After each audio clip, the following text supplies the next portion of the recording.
Disney Princess Week is coming up, and every year, without fail, this leads to new confusion and discussions around what constitutes a Disney princess and what even is the official lineup.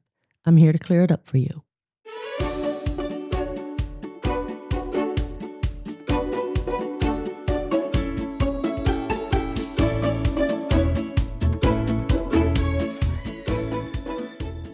Last year's official Disney Princess Week in Disneyland Paris was the first time you could meet all 13 princesses. Now, as soon as that got announced, there was some discussion around who are these 13 then, because we've seen some princesses come and go, you know what I mean? So over the past year, I've kind of kept track of it and done some research and tried to figure out like, is there any consistency to this, yes or no? And I found some things that I'm going to be sharing with you today because I thought I'd save it up for this year's Princess Week so you can go in prepared, know who to expect, what they're going to look like, things like that. Before we get into all that, hi, I'm Sarah. This is Factor Nostalgia, a podcast that focuses on everything theme park then, now, and when, all focused on our own nostalgia and creating future memories so we have more nostalgia to look back on. If this is the type of content you'd like to hear more of, then there is the possibility of becoming a Patreon subscriber or a patron, if you will. There are different tiers, and some of them include a small monetary contribution to the podcast on a monthly basis that's going to help me just keep the stuff in the air. It's, stuff I use for hosting costs, things of that nature. So you could consider doing that because that is one way to support the podcast. Of course, there are others. But becoming a Patreon subscriber means you also get access to a couple of perks. All the details about that can be found online on my Patreon page. The links are in the show notes. So please have a look at that. And with that, we're going to get back to your regularly scheduled programming and talk about these princesses. Now, in order to understand the official Disney princess lineup, we need to go back to 2001. In 2001, a new head of Disney Consumer Products came into place at the Walt Disney Company by the name of Andy Mooney.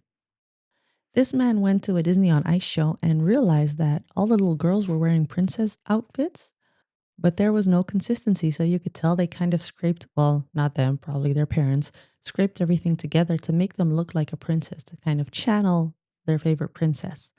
And he thought, you know what? I'm the head of Disney Consumer Products. We could do better. And so the Disney Princess product line was born. The initial lineup consisted of 10 princesses, so Snow White, Cinderella, Tinkerbell, Aurora, Ariel, Belle, Jasmine, Pocahontas, Esmeralda, and Mulan. So how did they select these first 10? Well, the obvious part is, of course, they were princess movies, and others were quite simply just super popular and were the protagonists of their own story. Now, it's worth noting that even before Fantasia 2000 happened, which was actually released like late 1999, Michael Eisner had already pitched the idea of putting a sequence in there of a couple of Disney princesses and their families, so their love interests and their kids, which they didn't end up doing because they figured that would be too controversial and not in line with uh, who these characters are and Walt's legacy and things like that. But the princesses that were considered for that sequence were Snow White, Cinderella, Aurora, Ariel, Belle, and Jasmine. So in that selection, Pocahontas, Esmeralda, and Mulan never made the cut. Neither did Tinkerbell, obviously, but we'll get to Tinkerbell in a moment. So pretty soon after this product line was launched, with their own dolls and products and bed sheets, and I'm not entirely sure what was in the Disney Princess line in terms of products in early 2000s, but pretty soon after that, Esmeralda was dropped. She just disappeared. There was never any official communications about that. So we also don't have an official explanation as to why Esmeralda is no longer included. There are, of course, theories. Of course, the most popular theory is that The Hunchback of Notre Dame as a movie, there's a little bit of a problem with how they depicted the Roma, the Romani people, and how they're referred to quite often. Add to that this movie is kind of dark. Like, it's one of the darker ones in Disney's catalog. Uh, and that was also sort of a trademark of Eisner, to be honest. But that's a different discussion altogether. But we saw some of that in the parks as well, where he was really pushing the envelope on some darker stuff, some darker materials, and what could we get away with as Disney. So there's that. There's also just quite simply that maybe she wasn't as popular as the other princesses. And that becomes kind of a chicken and egg story, right? Because how can somebody become popular if you don't give her the same type of attention as the other princesses? But it's probably a valid argument. Then there are also some who say that she just wasn't princess like enough in terms of personality. And while that may have been true for the 90s, I think that today, with all the quirky girl characters that we have, and they're all a little bit more sassy and a bit more, speak their mind more and things like that, she would fit in better personality wise. But that's just my opinion, and that's neither here nor there. The point is, Esmeralda was dropped from the princess lineup by 2005. Tinkerbell also was dropped pretty quickly because, yes, she was super popular, probably the most recognizable after Mickey Mouse, along with Jiminy Cricket. Like, I hold Tinkerbell and Jiminy Cricket kind of to the same, I view them the same. They're very, very iconic for Disney. They've made appearances outside of their core movies, Pinocchio and Peter Pan. Everybody knows them. Uh, but yeah, she is her own thing. She's not a Disney princess. So soon after that, the Disney Fairies line was created, and that was kind of centered around Tinkerbell. Not just Tinkerbell, like all the fairies and pixies and everything were put under that umbrella, and she got her own spin-off movies and everything. That's a different discussion altogether. All we need to know for now is Tinkerbell made her exit. Now, if you're thinking, but there's a bunch of other, female protagonists or lead characters or love interests or anything like that, in the same vein as, for example, a Jasmine isn't the main character in the story, but still relevant enough that it would warrant an inclusion in the Disney Princess line. There's quite a few of them, and we'll get to that later on in the episode. First, let's go through how this line, how the original line turned into what it is today, and then we'll get to all the ones that were excluded and why. So the line was super successful, and they decided, okay, you know what? If we're going to depict all these princesses next to each other, they all need their own color palette. And this is this is like the stuff that the internet, that Disney adults online feed on. So Cinderella got a blue dress. And I don't know if you've ever heard the discussion, is it really a blue dress if you look at the movie? No, it's silver. But how are you going to make a silver dress and not make it look tacky? So it's a blue dress in merchandise. But that would mean that we also have Aurora, who was usually in a blue dress, because at the end of the movie, she's in a blue dress. But we can't have two blondes in blue dresses. That's just going to confuse the kids. So we put her in a pink dress. But then what about Ariel? Because her human dress, one of the things that she was depicted most in, was the pink dress that she wore after she washes up on shore and she gets a bath and new outfit and things like that. And she wears a pink dress. But she can't wear that anymore if Aurora has a pink dress. I mean, yeah, they don't really look alike with the different hair colors, but still, it's going to be a lot of pink on one platform. So let's change that. Okay. Now we have Cinderella in blue, we have Aurora in pink, and we have Ariel in a varying line of colors, honestly. At first, they decided to go with the purple and teal, to stay with the color scheme that she has as a mermaid, and that made her, next to Snow White, because she was obviously also already in there, the only ones who have like the two colors in their outfit in the color palette, because Snow White's obviously yellow and blue. Then we have Belle. Well, okay, Belle has her gold gown, and that's pretty easy, so let's just go with that. In comes Jasmine. Now, Jasmine has, for most of the movie, a teal outfit, but we can't do that because Ariel also has the teal from her tail and everything. So we're going to put her in purple. But, the kids don't really recognize her as much in purple, even though that's how she ends the movie, in her purple regal outfit. And in some of the not spin off, sequel movies and everything, she wears a lot of purple. So in that sense, it makes sense. But do the kids know? No, they recognize her in teal. So you see the problem here with the colors and the changing color palettes. Esmeralda was also heavy on purple, although I remember having an Esmeralda doll, although that was earlier than the official Disney Princess movie, I think. But she was also depicted often in her red outfit when she dances in the square. So there's that. Mulan and particularly Pocahontas really never, got jazzed up outfits. They just got what they got. The brand overall, Disney Princess, was obviously heavy on the pink, heavy on the glitter. So in 2007, in order to kind of sway some of the criticism that it was all very candy cane pink, and super girly, and some of the criticism that the characters actually got for, being damsels in distress rather than, leaders as princesses are. They had a transformation, and all the princesses got a gold iteration of their standard outfits because that went with their hearts of gold, or so they say. This year, 2007, was a pivotal moment for the Disney Princess line anyway, because this is also when they decided to create a new direct to video series called Enchanted Tales, where the princesses would have their own little adventures, they would interact a little bit more. There was one DVD. The story centered around Aurora, Cinderella, Belle, Jasmine, and Mulan, and I think originally they wanted to include Ariel as well. Um, so again, these core couple of princesses, not Snow White, oddly enough, but the rest of them, with again the exception of Pocahontas because she appears sometimes and sometimes she doesn't. Now, of course, we all know that Pocahontas in and of itself is a problematic version of the original story. So Disney has been kind of back and forth about how they include her, how much they include her, do they include her at all? So for some of this stuff, she was just left out, like these Enchanted Tales. It didn't do very well, so they kind of left that where it was. It never really got any more attention or any more sequels. It did get a song that sometimes gets played in the parks. I remember hearing it after one of the nighttime shows in Disneyland Paris. They played If You Can Dream, and some of the voice cast, the original princess voices were brought back. Not all of them, obviously, because there's decades between these movies. So, so it was jarring to hear Aurora's voice actually, because the voice actor for Aurora has such an operatic voice, right, in the original movie, and then in Enchanted Tales, not so much. I mean, it was a good voice, but nothing like the movie. Also in 2007, they realized, you know what?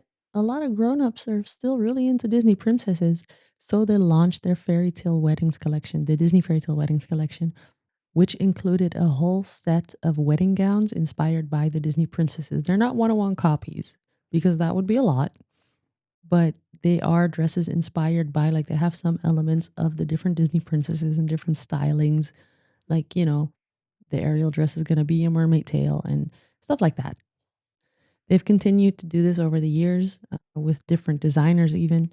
So it's still going strong, as far as I know. They even included by now, I think, engagement rings and, you name it. You name it. You can have a very Disney esque wedding.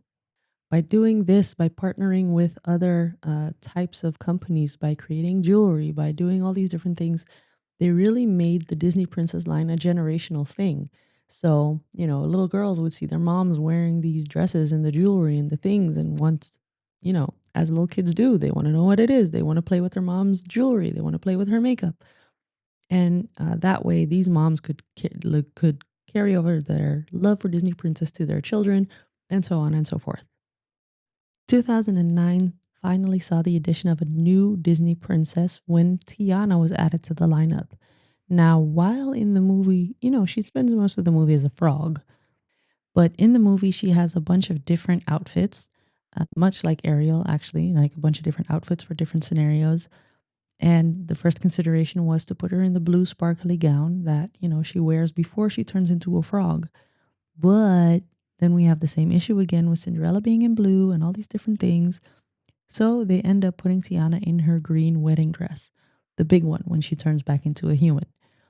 It's green and yellow, so it's very distinctive, compared to some of the other green shades that were in the outfits for all the existing Disney princesses. In order to celebrate this new coronation of Tiana being, inducted in the Disney princess lineup, all the princesses got redesigns of their outfits. They were heavily bejeweled. I remember seeing a bunch of it actually in stores, including Pocahontas and Mulan. Even they got a little makeover. Um, Theirs was probably the least successful in my humble opinion, but again, who am I? At least they got some attention. Then in 2011, Rapunzel was also added to the lineup because obviously that's a princess. Her color scheme being pink and purple, lots of purple as well, again. But that combination kind of made her more easily recognizable than some of the other generic pink stuff like Aurora's dress. Also, let's put this out here because I have thought about it, but I don't think kids do. At the end of the movie, her hair gets cut short and turns brown. But I get why they don't depict her that way because the whole story of Rapunzel is the girl with the super long hair. So even though it might not be canonical to picture her like that with her long hair, it makes sense that they do that. But it's once again, a pink purplish dress with blonde hair, but I guess style wise distinctive enough to just warrant her having this outfit. And I agree. I think this is, you can clearly tell the difference here. Then in 2013, they do something interesting and they add Merida to the lineup. Now, Merida was from Pixar's Brave. I say Merida now because the rolling R. Um, but the point is, she was from Pixar's Brave, so she wasn't actually a Disney princess, she was a Pixar princess. This confuses people to this day. They don't know, like a lot of casual fans don't realize that Pixar made a princess movie. But, this was very much about her being her own character. She didn't have a love interest, all these different things. She was very different from the other princesses, which was, of course, mocked in Ralph Breaks the Internet. We remember that scene, right? Uh-huh. What did she just say? We don't know. We can't understand her. She's from the other studio. Yeah, that one. In that same year came Frozen. Now, initially, these were, of course, also going to be Disney princesses, but it was so successful that Disney thought, you know what, this could stand on its own 2 feet. And it did. However, to this day, it's confusing to a lot of casual fans that Anna and Elsa are not included in the Disney princess lineup. Now, the official argumentation is they're not princesses, they are queens. And, sure, whatever, I guess. But we all know it's just because Frozen as a franchise is successful enough to stand on its own 2 feet without, needing the support from these other princesses. So I'm not entirely sure how I feel about this. Like if you're gonna do a Disney princess line and not include Anna and Elsa, even though even visually, their style is completely in line with, for example, Rapunzel. You can tell that's just the same era of animation. So how do you feel about it? Do you think Anna and Elsa should have been included in the Disney princess lineup? Do let me know. Anyway, this remained the lineup for a while, and then Moana came out. And Moana was different than these other princesses because she wasn't necessarily based on an existing fairy tale. The lore of Maui did exist, to an extent, not as much like in the movie, but Moana herself was, a product of the imaginations of the Disney animators. So whereas, the other princesses had their own coronation events to be included in the Disney princess lineup, with Moana, they just slowly started integrating her into products and stories and depictions and things like that. And her official induction as a Disney princess came in 2019, while the movie came out in 2016. See how that took some time for her. For those of you keeping count at home, that makes 12 princesses, right? So we had the original lineup, the original ones that remained: Snow White, Cinderella, Aurora, Ariel, Belle, Jasmine, Pocahontas, and Mulan. Then came Tiana, then came Rapunzel, and then came Merida, and now we have Moana. It just dawned on me that, I'm focusing on Europe with this podcast, right? So I should probably call her Viana, but that feels weird to me, so I'm not going to. So now, who's then the 13th princess? If you're thinking it should be Asha, because not necessarily of how successful the film was, but by what Wish represented as a movie, you would be wrong. If you think, no, the 13th princess has to come from a very successful movie, you'd be wrong again. The 13th princess is Raya from Raya and the Last Dragon. This movie came out in 2021 and is also another story that is based on the imagination of the animators. And I know I just did say that Moana was the first, but technically Merida was too, but that was a different studio, so I don't know how that counts. I don't know. There you have it. That is 13 princesses total as of 2026. Now, if you're anything like me, hearing this lineup just raises more questions than you just got answered, right? Okay, so we're going to look at the list of princesses that were not included in the Disney Princess lineup and kind of speculate as to why. Some of these things are more official than others. We've already discussed Esmeralda and Tinkerbell, so I'm not going to include those, even though Esmeralda, to me in particular, feels like a but why not her? But, we discussed that, including the possible reasons that she was thrown out of the franchise. So we're going to leave that for what it is right for now. And we're just going to go down this list of other princesses who never made the cut. Princesses and heroines, I should say. which is a name that Disney also experimented with throughout the years, but it didn't stick, I think. We're not doing this chronologically, by the way, just in terms of what I think makes sense. First up, Jane Porter. Now, Jane was considered to be, should we include her in the Disney princess lineup, yes or no? She is the love interest for Tarzan, so she plays a big part in the Tarzan movie that came out in 1999. While there's no, regal affiliation there, it doesn't matter because some of these other princesses don't have that either. But she did appear in some of the merchandising, magazines, things like that around, the whole Disney princess theme. However, in 2005, when they dropped Esmeralda, they also stopped mentioning Jane Porter. A reason could be that just visually she wasn't as princessy as the others and or looked too much like Belle with the brown hair and the yellow dress. Although I do think that could have been remedied by the outfit she wears at the end of the movie, and they could have used that for a color palette for a new outfit. But again, what do I know? The bigger reason I think is that Disney never got the license extended from the estate of Edgar Rice Burroughs, the author of the Tarzan story, as we know it anyway. You see that with things like the video games in Kingdom Hearts. The very first game in the franchise had a Tarzan world and it was popular, but they never brought it back anymore. Why? Because the rights had expired. They no longer have the rights to produce any Tarzan related materials. Also, they did try to do a spin-off show for Tarzan and Jane, and it just wasn't as successful as they had hoped. So all of this to put together, is plenty of reason to not include Jane Porter in the Disney Princess lineup. Next up on the list is Alice from Alice in Wonderland. Now, why was she never turned into an official Disney princess? It could be, again, an aesthetic thing, another blonde in a blue dress and things like that. But also, she was very young and not super princessy.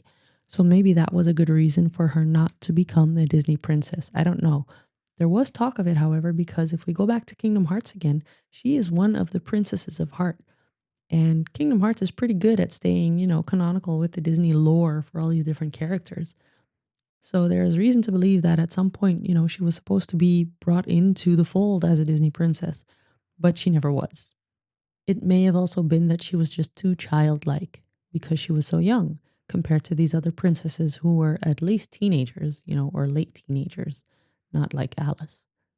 Next up on the list, we have Megara from Hercules. Now, why was she never included? There are different theories, once again, but I think primarily it's probably because she just wasn't, again, princess like enough or enough of a standalone character. Maybe she just wasn't popular enough with the right age bracket of group. Because I know a lot of adults who are fans of Meg. I've never heard a child talk about Meg. And just like Esmeralda, she was a bit more sassy, compared to some of the princesses of that age of the 90s. So maybe that was a reason. And again, that makes her fit in more, I think, now. But I don't think she'll ever be brought back, to be honest, as a Disney princess. It would be nice, but I don't know. I don't think they would know how to position her when placed next to all these other Disney princesses. She's there in her purple dress and she's being sassy and whatever, but I don't know if she has enough of her own story. Jasmine had her own thing with standing up to these old rules and not wanting to be married off and yada yada. And Meg's story was kind of, being manipulated by Hades because of a guy. And then in the end, ending up with this guy again. And in between, there's not enough, she's trying to get away from Hades and she ends up with Hercules. And there's not enough happening in between to kind of give her a real story of her own of who she was before or who she, there's some, and I'm not saying she doesn't have personality. She clearly does. But just in terms of story, there might not be enough depth there. I'm just speculating. I don't know. What do you think? The next one I think deserves a mention before anyone else is Ailanwi. Why Ailanwi? Well, for those of you that don't know, that is literally the princess in the Black Cauldron. And this movie just didn't do well. And I think that's the reason she never made it in there because I think, when I watched the movie, as soon as she came in, I feel like she kind of took over the main character part from the kid, from what's his name, Taryn. I don't know. I think she did really like she was a force to be reckoned with in that movie. So that can't be it. Then it has to be the lack of success from this movie, I think. I also think a lot of people don't actually know who she is or can remember her name or spell her name. So that probably doesn't help. All right, next up, I have Giselle. Now, who is Giselle again? She was from Enchanted, the live action movie that did have an animated element to it. Now, the reason I think she was never officially included in the Disney Princess lineup, but she does get the occasional mention and, is included in some Disney Princess projects. So, for example, they had the Midnight Masquerade line a while back, a couple of years back, where they all got new outfits and a makeup line and these limited edition dolls and all these different things. And Giselle was included there, but not as a regular in the Disney Princess franchise because of residuals. So every time they put Giselle anywhere, they have to pay Amy Adams for the depiction for the image of Giselle. And that just becomes expensive, probably. So, especially if it's a Disney Princess franchise, which is everywhere. Like, you can't swing a bat without hitting a Disney Princess product in any store, really. Even grocery stores, they have their own Disney Princess vitamin gummies for kids. Um, all of that, I think, would add up to a lot for Disney to pay up in residuals and would make Amy Adams a very rich woman. I mean, she probably is, but even richer. Next up, we have Kida. Kida is from Atlantis, one of the last fully hand drawn animation movie, well, almost fully hand drawn animated movies by Disney from the early 2000s that once again did not perform as well as they had hoped. It has become a fan favorite. I love it too, but I don't think it has enough of a base right now for Kida as a Disney princess because, again, then you're looking at a demographic that's mostly adults. And, we did talk about how adults are also targeted with this Disney princess line, but it's for things that are easily transferable. Like it's easy to, the easily palatable princesses, Snow White and Belle and all these different princesses they feel super iconic now. And a lot of them came from the 90s era. That's us essentially raising these kids now. Um, and Kita might have been a little bit too late for that group of parents, but also a big part of this Disney princess franchise is, the little girls wanting to dress up as these princesses. And Kita had some skimpy outfits, y'all. That being said, I think she's awesome, and I wonder if they would put out little test products for Kita under the Disney Princess flag, even if it was kind of like a guest appearance on Disney Princess, how that would fare. I wonder. So let's now address the elephant in the room. Asha, main princess, main character in Wish.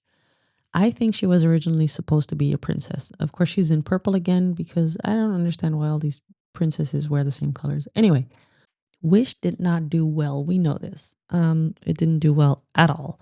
And there were high expectations for this movie, and there were so many storylines that could have worked, that have been considered and could have worked, but didn't. And I'm trying to find, a redemption reason for Asha to be included in the Disney Princess lineup, but she's also a victim of, the trope of the quirky, relatable girl that we've had so many of in the past couple of years. It started with Rapunzel, and it was fun when it was Rapunzel because she was the first one. And then we got Anna, and then we got Mirabelle, and now we have Asha. And it's a lot. It's a lot, you guys. Like they can't all be, oh, quirky. I'm so quirky. I'm so weird. I'm so different from the others. And then by that logic, they all end up being the same anyway. Like it doesn't work. She did make some appearances, as a Disney princess, obviously. So maybe there will be a redemption arc at some point. I hope so. We'll see. You know, who knows?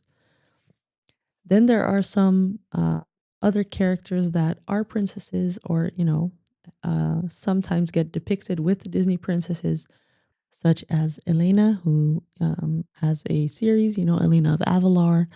We have Princess Sophia from Sophia the First, which is, I think, a very cute introduction into the whole princess world, um, while staying away from the tropes of the damsel in distress. Learning how to be a good princess is also learning how to be a good and kind and fair leader, which is cool. But these are TV shows; they don't have their own movies, and Yeah, I guess that's why they were never included. Elena has made appearances in some of the Disney parks as a character to meet. So there's that. So that's at least that's something. Who knows? Maybe at some point she will get inducted into the official Disney Princess lineup. Now there are tons of lists out there on the internet with a bunch of other characters like, oh, they should be included. But what I found is that these lists often just include any female character that had a big part in any Disney movie, and I don't think that's how it should work. Now, there are also different websites who maintain that there are rules to becoming a Disney princess, such as, you have to be born into royalty or marry into royalty or whatever. But then we have Mulan for then that doesn't apply to her.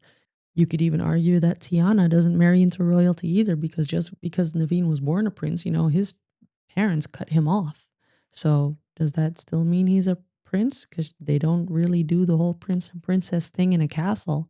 So, as Disney themselves have never said that there are any rules to becoming a Disney princess or not, I'm going to go with its vibes and its box office.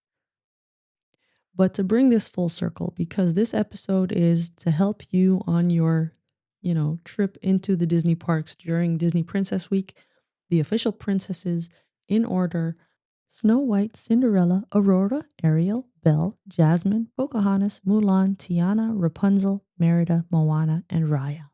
So if you're going to be hunting for official autographs or official Disney princesses, these are the ones to get. Raya actually recently in Disney Adventure World in Paris got her own float in the Disney Princess Cavalcade that's running through this summer. So you might actually catch her there as well, which is a rare occurrence, I think, to see Raya in the parks. So that's nice. All in all, I hope this cleared it up. Like, what is the official lineup? Why is it the way it is? If you found this episode helpful or informative or fun or anything like that, please share it with a friend who might also be interested, or, to spark up some debate on who should be a princess and who shouldn't be. And is Cinderella's dress, is it blue or silver? Things like that. If you want to spark up some debates like that, share this episode with that friend as well.